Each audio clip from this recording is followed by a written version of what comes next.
Here's the full text of the Ted Cruz speech at the RNC. Texas Senator Ted Cruz declined to endorse Donald Trump during his speech at the Republican National Convention Wednesday night. Instead, he offered a paean to freedom and the Constitution, along with an indictment of President Barack Obama and Democratic candidate Hillary Clinton. It was confirmation that Cruz has his gaze set squarely on the 2020 presidential election.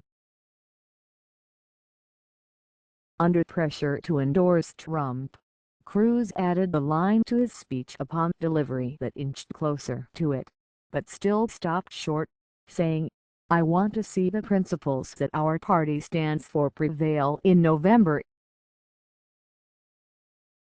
Left conspicuously unsaid is whether Trump stands for those principles.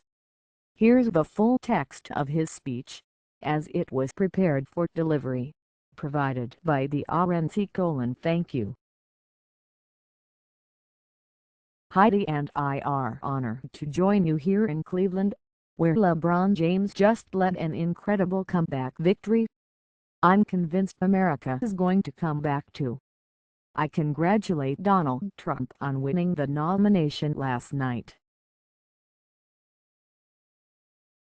Conventions are times of excitement. But given the events of the last few weeks, I hope you'll allow me a moment to talk to you about what's really at stake. Just 2 weeks ago, a 9-year-old girl named Caroline was having a carefree Texas summer, swimming in the pool, playing with friends, doing all the things a happy child might do. Like most children, she took for granted the love she received from her mom, Heidi, and her dad, a police sergeant named Michael Smith. That is, until he became one of the 5 police officers gunned down in Dallas. The day her father was murdered, Caroline gave him a hug and kiss as he left for work. But as they parted, her dad asked her something he hadn't asked before: "What if this is the last time you ever kiss or hug me?" Later, as she thought of her fallen father, and that last heartbreaking hug, Caroline broke down in tears. How could anything ever be okay again? Michael Smith was a former Army Ranger who spent 3 decades with the Dallas Police Department. I have no idea who he voted for in the last election, or what he thought about this one. But his life was a testament to devotion. He protected the very protestors who mocked him because he loved his country and his fellow man. His work gave new meaning to that line from literature: "To die of love is to live by it." As I thought about what I wanted to say tonight, Michael Smith's story weighed on my heart. Maybe that's because his daughter, Caroline, is about the same age as my eldest daughter and happens to share the same name.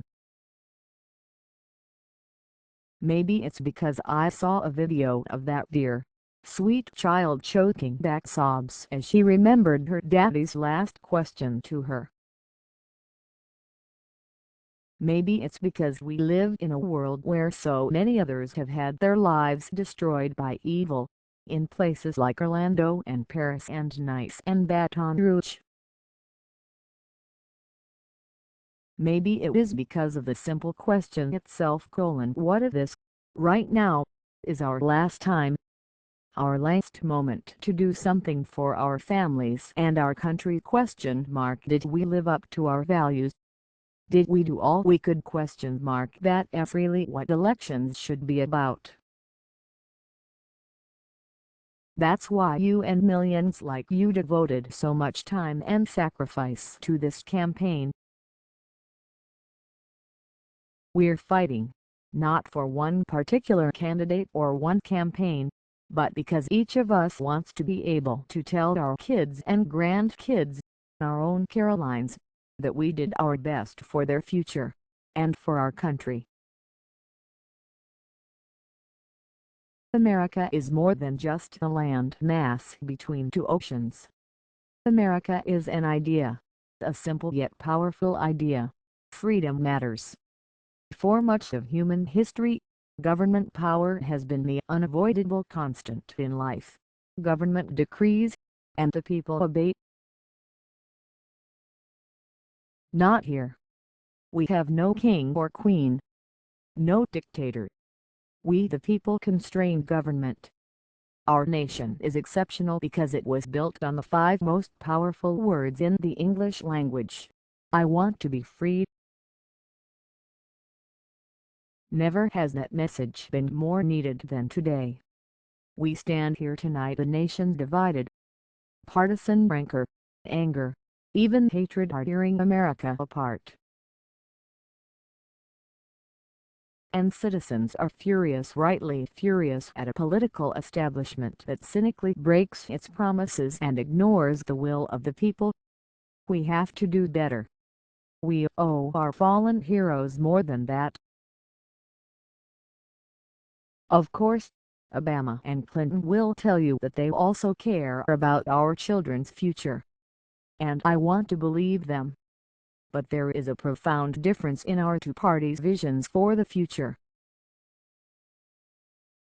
Theirs is a party that thinks ISIS is a JV team, that responds to the death of Americans at Benghazi by asking, "What difference does it make?" That thinks it's possible to make a deal with Iran, which celebrates as holidays Death to America Day and Death to Israel Day. My friends, this is Magnus. President Obama is a man who does everything backwards. He wants to close Guantanamo Bay and open up our borders. He exports jobs and imports terrorists. Enough is enough. There is a better vision for our future, the return to freedom. On education, your freedom to choose your child's education, even if you aren't as rich as Hillary Clinton or Barack Obama. On healthcare, your freedom to choose your own doctor without Obamacare. On taxes, your freedom to provide for your family without the IRS beating down your door. The Internet. Keep it free from taxes, free from regulation. And don't give it away to Russia and China.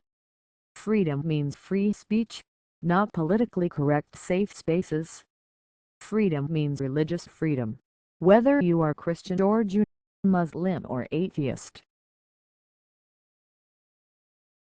Gay or straight, the Bill of Rights protects the rights of all of us to live according to our conscience.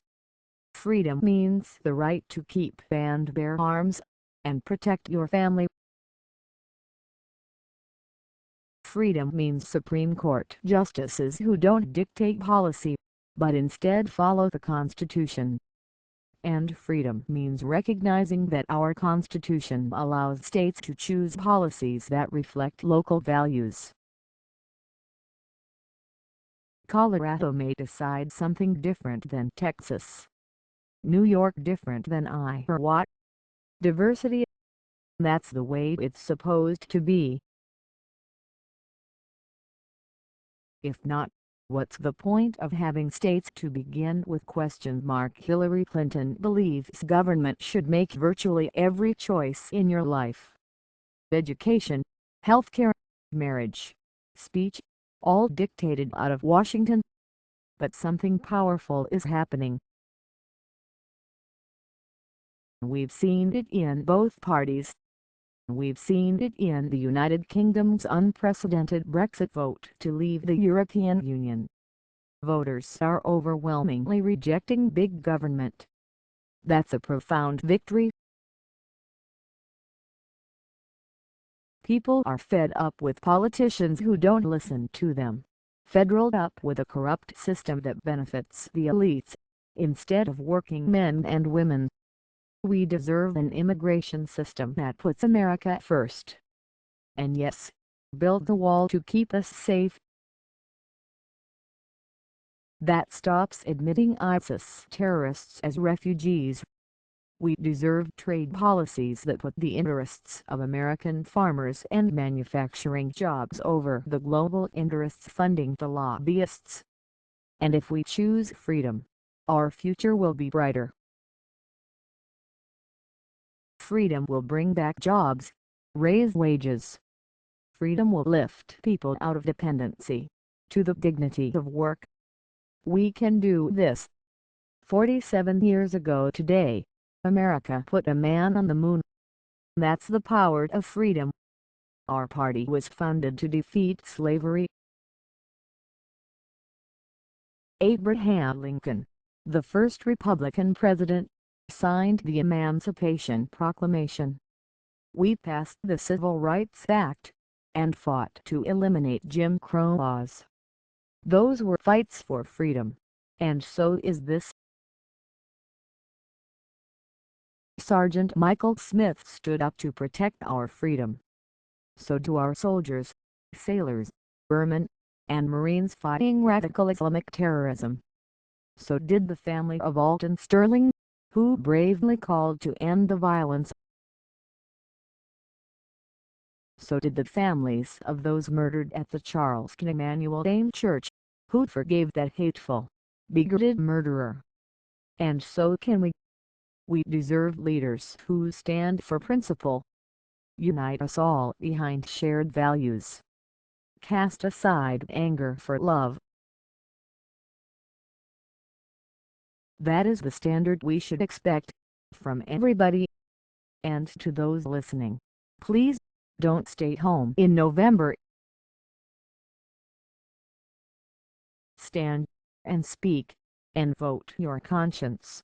Vote for candidates up and down the ticket who you trust to defend our freedom and to be faithful to the Constitution. It's love of freedom that has allowed millions to achieve their dreams. Like my mom, the first in her family to go to college, and my dad, who fled prison and torture in Cuba, coming to Texas with just $100 sewn into his underwear. And it is luck that I hope will bring comfort to a grieving 9-year-old girl in Dallas, and, God willing, propel her to move forward, and dream, and soar, and make her daddy proud. We must make the most of our moment, to fight for freedom, to protect our God-given rights, even of those with whom we don't agree, so that when we are old and gray, and our work is done, and we give those we love one final kiss goodbye, we will be able to say, freedom matters, and I was part of something beautiful. Thank you. And may God bless the United States of America.